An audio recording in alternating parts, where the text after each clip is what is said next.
Tu ouvres une application, tu ne cherchais rien de précis. 5 minutes plus tard, tu as acheté quelque chose. Et 30 minutes après, tu ne sais même plus exactement pourquoi. Ce moment, cette petite fenêtre entre l'impulsion et le regret, presque tout le monde le connaît. Pas une fois, pas 10 fois, des centaines de fois. Et pourtant, la plupart des gens continuent de croire que le problème, c'est eux, qu'ils manquent de discipline, qu'ils sont trop faibles. Mais voilà ce que personne ne t'a jamais vraiment expliqué. Ce n'est pas un problème de caractère, c'est un problème de neurochimie. Et comprendre cette différence change absolument tout. Parce que tu ne peux pas gagner une guerre contre ton propre cerveau à la force du poignet. Mais tu peux complètement reconfigurer les conditions dans lesquelles ce cerveau prend ses décisions. Et c'est exactement ce qu'on va faire aujourd'hui. Commençons par ce qui se passe réellement dans ton cerveau, au moment d'un achat impulsif. Parce que la plupart des gens croient que le plaisir vient de l'achat lui-même. Ce n'est pas vrai. Le plaisir vient de l'anticipation, pas de la possession. Quand ton cerveau détecte une opportunité d'achat, une promo, une nouveauté, quelque chose qui attire ton attention, il libère de la dopamine. Pas après l'achat. Avant. C'est cette dopamine qui crée cette sensation d'excitation, d'urgence, de désir intense. Ton cerveau te dit « obtiens ça maintenant et tu te sentiras bien ». Mais voilà le piège. Une fois que tu as acheté, la dopamine chute. L'objet est là. La tension est résolue. Et le cerveau passe à autre chose. Ce que tu ressentais n'était pas l'amour de l'objet. C'était l'amour de la chasse. Les chercheurs appellent ça le wanting versus le liking. Vouloir quelque chose et aimer quelque chose sont deux systèmes neurologiques complètement séparés. Le wanting est intense, urgent, presque douloureux. Le liking est calme, discret, souvent décevant comparé à ce qu'on attendait. Et les industries qui vivent de ta consommation le savent parfaitement. Les notifications, les comptes à rebours, les stocks limités, les avis clients. Tout est conçu pour nourrir l'anticipation, pas la satisfaction. Tu n'achètes pas un produit, tu achètes un pic de dopamine. Et comme tous les pics, il est suivi d'une chute, ce qui explique pourquoi l'envie revient si vite après chaque achat. Maintenant, parlons des 3 déclencheurs principaux qui rendent ces mécanismes incontrôlables. Le premier déclencheur, c'est l'émotion négative. La tristesse, l'ennui, le stress, la frustration. Ces états émotionnels créent un inconfort que le cerveau veut résoudre le plus vite possible. Et acheter quelque chose est l'une des façons les plus rapides de générer un pic de dopamine. Ce n'est pas de la faiblesse, c'est de la régulation émotionnelle. Ton cerveau cherche à aller mieux. Il utilise les outils qu'il connaît. Le problème, c'est que cet outil est extrêmement coûteux et ne règle jamais vraiment le problème de fond. Tu achètes parce que tu es stressé par le travail. L'achat te soulage 30 minutes, puis le stress revient. Et maintenant, tu as aussi moins d'argent. Ce cycle peut durer des années sans que tu en comprennes la mécanique. Le deuxième déclencheur, c'est la comparaison sociale. Les réseaux sociaux ont créé quelque chose d'entièrement nouveau dans l'histoire humaine. Chaque scroll est une microdose de comparaison défavorable. Et chaque comparaison défavorable crée un léger inconfort. Cet inconfort déclenche une envie de combler l'écart perçu. Et la façon la plus immédiate de combler cet écart, c'est d'acheter quelque chose qui te rapproche symboliquement de l'image que tu viens de voir. Ce n'est pas de la superficialité, c'est de la psychologie sociale profondément ancrée. L'appartenance au groupe a été une question de survie pendant des centaines de milliers d'années. Ton cerveau interprète toujours l'exclusion sociale comme une menace réelle. Le troisième déclencheur, c'est la fatigue décisionnelle. Chaque décision que tu prends dans une journée coûte de l'énergie cognitive. Ce n'est pas une métaphore, c'est mesurable. Le soir, après une journée de travail, de réunions, de choix petits et grands, ton cerveau est épuisé. Et un cerveau épuisé résiste beaucoup moins bien aux impulsions. Il préfère la gratification immédiate à la réflexion à long terme. Ce n'est pas un hasard si la majorité des achats impulsifs ont lieu en soirée. Ni si les plateformes de shopping sont conçues pour être utilisées la nuit, dans un lit, un téléphone à la main. Le timing n'est pas innocent, il est calculé. Et c'est là qu'on arrive au mythe qui détruit le plus de trajectoires financières. Le mythe de la volonté. La plupart des gens croient que s'ils avaient plus de discipline, ils dépenseraient moins. Alors ils essaient de résister. Et ça fonctionne pendant quelques jours. Puis ça casse.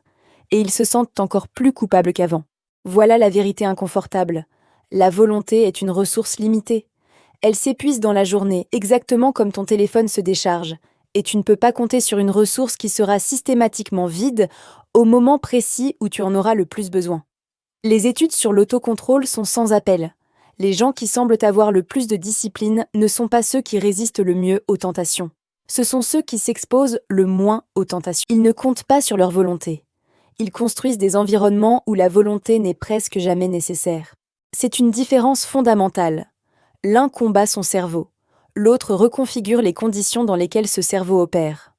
L'un s'épuise, l'autre avance. Si cette vidéo commence à changer ta façon de voir les choses, abonne-toi maintenant. Alors concrètement, qu'est-ce qui fonctionne vraiment? La première chose, c'est de créer de la friction entre l'impulsion et l'achat. Ton cerveau impulsif vit dans l'immédiateté totale. Il veut maintenant, dans les 30 secondes. Passé ce délai, l'intensité de l'envie chute rapidement. La règle des 48 heures n'est pas une idée abstraite. C'est une intervention neurologique. Tu ne demandes pas à ton cerveau de ne pas vouloir. Tu lui demandes simplement d'attendre. Et dans cet espace d'attente, le système de wanting se calme, le cortex préfrontal reprend le contrôle, et la décision devient rationnelle. Dans les expériences citées sur ce sujet, entre 60 et 80% des achats non essentiels disparaissent spontanément après 48 heures d'attente.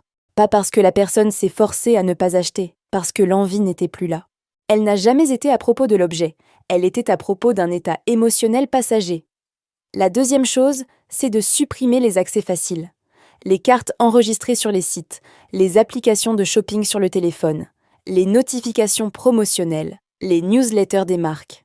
Chacun de ces éléments est une porte d'entrée pour les déclencheurs qu'on a vus. Les supprimer ne demande aucune volonté quotidienne.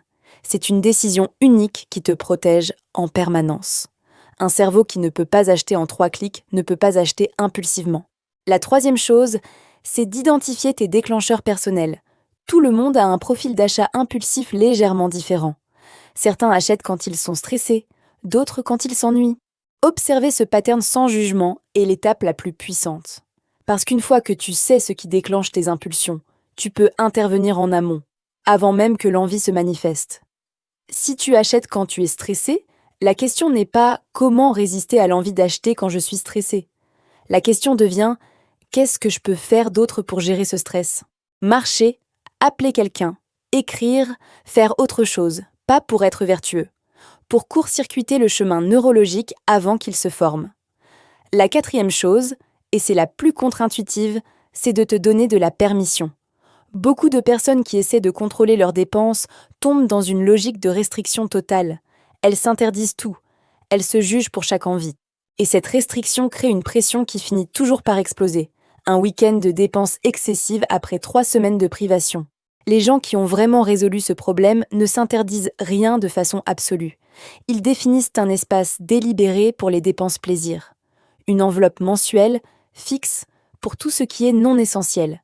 Quand c'est là, tu peux dépenser sans culpabilité. Quand c'est vide, tu attends le mois suivant.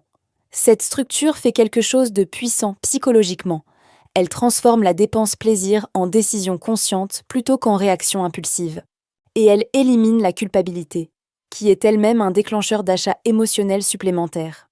Il y a une dernière chose dont il faut parler. L'achat impulsif ne cherche jamais vraiment l'objet.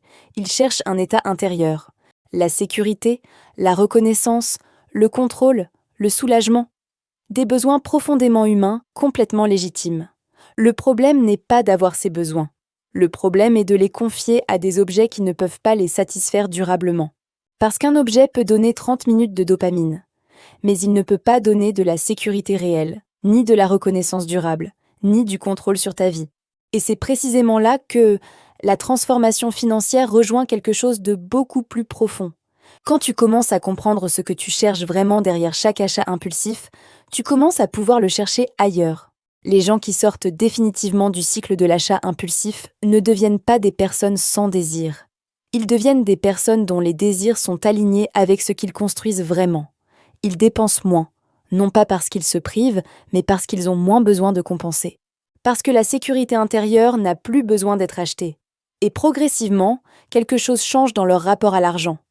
L'argent cesse d'être un thermomètre émotionnel. Il redevient ce qu'il est vraiment, un outil.